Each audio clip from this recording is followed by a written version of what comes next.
మరి కర్ణుడు ఎలా పుట్టాడు? కుంతి చిన్నప్పుడు కుంతి భోజుడికే దత్తతగా ఇస్తారు. కుంతి వాళ్ళ ఇంటికి అతిథులు వచ్చినా దేవతలు వచ్చినా వాళ్ళని పూజిస్తూ బాగా చూసుకుంటుంది, మర్యాదలు చేస్తూ. కుంతి ఇంటికి దూర్వాస ముని వస్తాడు. కుంతి అతనికి బాగా మర్యాదలు అవన్నీ పూజిస్తూ అంతా చేస్తున్నప్పుడు ఆ ముని ఇంప్రెస్ అయిపోతాడు. దూర్వాస ముని ఒక మంత్రాన్ని వరంగా ఇస్తాడు. ఆ మంత్రంతో ఏ దేవుణ్ణి పిలిచినా నీకు ఒక కుమారుడు పుడతాడు అంటాడు. ముని వెళ్ళిపోతాడు. అప్పుడు కుంతికి అనిపిస్తుంది, ఈ మంత్రం అసలు రియల్ గానే పని చేస్తుందా పని చేయట్లేదా అని అనిపించేసరికి ఒక సూర్యుడి దగ్గరికి వెళ్ళి మంత్రాన్ని చదివితే అప్పుడు సూర్య కిరణాల నుంచి కవచకుండలాలతో ఉండే ఒక బాబు పుడతాడు. అప్పుడు కుంతి అనుకుంటుంది, నాకు పెళ్లి కాకుండానే బాబు పుట్టేశాడు, ఎవరైనా చూస్తే ఏమనుకుంటాడా అని ఒక పెట్టి తీసుకొని ఆ పెట్టిలో ఆ బాబుని పెట్టేసి నదిలో పడేస్తుంది.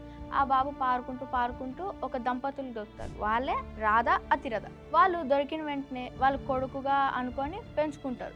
ఇంతకీ ఆ బాబు ఎవరు? కురుక్షేత్ర యుద్ధం జరగడానికి వన్ ఆఫ్ ది రీజన్ వీరుడు యోధుడు అతనే కర్ణుడు. ఇదక్క కర్ణుడి జననం.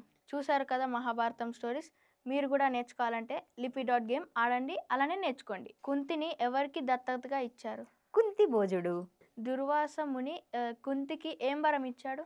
ఆమె ఏ దేవుణ్ణి ప్రార్థించినా కూడా దేవుడు వచ్చి కుమారుని ప్రసాదిస్తాడని చెప్పి వరం ఇచ్చాడు. మిమ్మల్ని ఇంకొన్ని క్వశ్చన్స్ అడుగుతా. కుంతి నదిలో పడేసిన బిడ్డ ఎవరికి దొరికాడు? కుంతి దుర్వాస ముని ఇచ్చిన వరాన్ని టెస్ట్ చేయడానికి ఎవరిని పిలిచింది?